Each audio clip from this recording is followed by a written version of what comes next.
Funding for Overheard with Evan Smith is provided in part by Hilco Partners, Texas Government Affairs Consultancy, and its global healthcare consulting business unit, Hilco Health, and by the Mattsson McHale Foundation in support of public television, and also by MFI Foundation, improving the quality of life within our community, and also by the Alice Kleberg Reynolds Foundation, and viewers like you.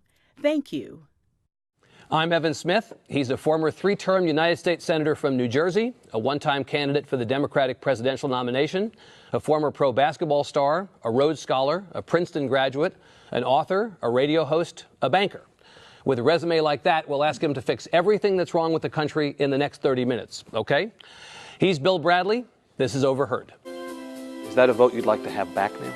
Because you're a judge or a justice in your case doesn't mean that you're free of personal opinions about them. You have a dimmer view of him than you have of presidents past. So when they take your name in vain, you just laugh it off. For the larger issue, though, in your mind, is that it's not about whether there ought to be a death penalty, but whether the death penalty as administered is fair.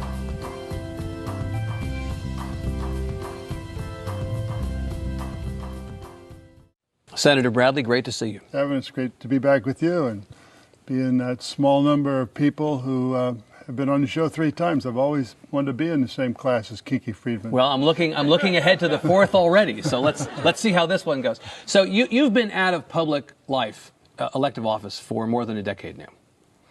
Aren't you glad, when you look at the way the world is today and the state of our politics, that you're not in public life? Well, politics has always been a rough game.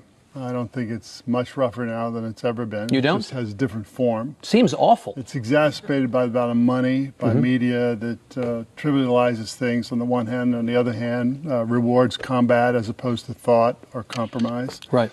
Yeah,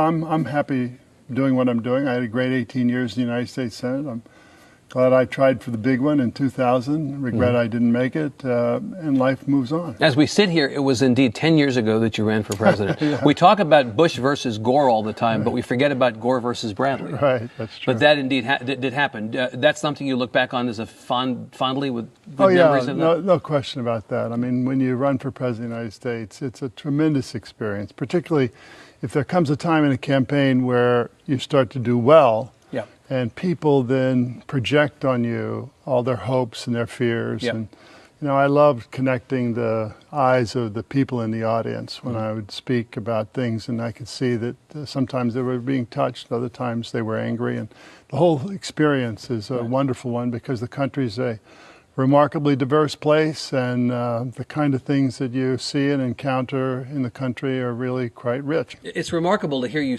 talk about this in such an upbeat and positive way when you contrast that with everything we read in the papers or hear on television about the way politics and policy both are being practiced today.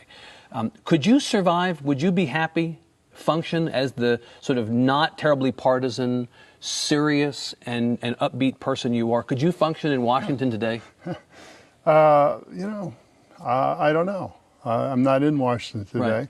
I know that when I was there was a lot of working across the aisle. I remember in 1986, for example, when there was the last great immigration bill, and Alan Simpson was the member of the Senate who was in charge of that. Senator from Wyoming. Senator from Wyoming and the Judiciary Committee. And I remember I had about 18 questions about the bill. I went to his office, just he and I, and we sat and talked.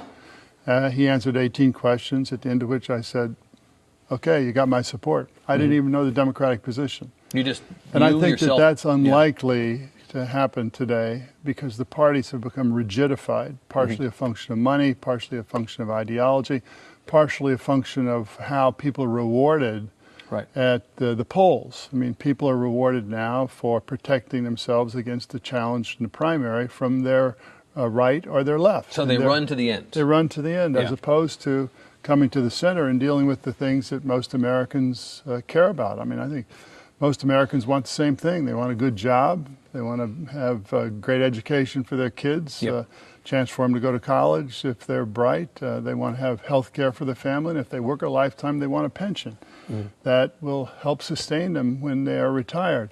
And those are the real issues that affect people's lives, and often when you play the extremes, the casualty are dealing with those issues. But the problem is that they work for us. The people we send to Washington who exist on these two poles work for us. If enough of us say, we don't want you doing that, we want you in the middle, shouldn't they then theoretically come back to the center with us? No question about that. And, so why don't we say that to them, or why don't they listen? Well, I think that a lot of people's voices are not heard. But there's a new age. You know, the internet gives a great opportunity to build a movement. Look at Obama in 2008. You know, he was the first one really to tap that potential. Yes, but look at Obama in 2010. I mean, there are a lot of the same people who you're referring to who got so excited about what they saw in 08 have been left holding the bag now. Well, politics is fickle sometimes. It is, and politicians are fickle. People have a short attention span and a short expectation span. They want results immediately. That's just not politics. Well, you have a long way. I don't think that's life. I mean, you know, you're not going to solve all your problems immediately. You're going to have to take some hits. You're going to grow. You're going to learn things. You're going to fall in love. You're going to find the future. And sometimes there's pain, and sometimes there's great opportunity, and that's the same thing.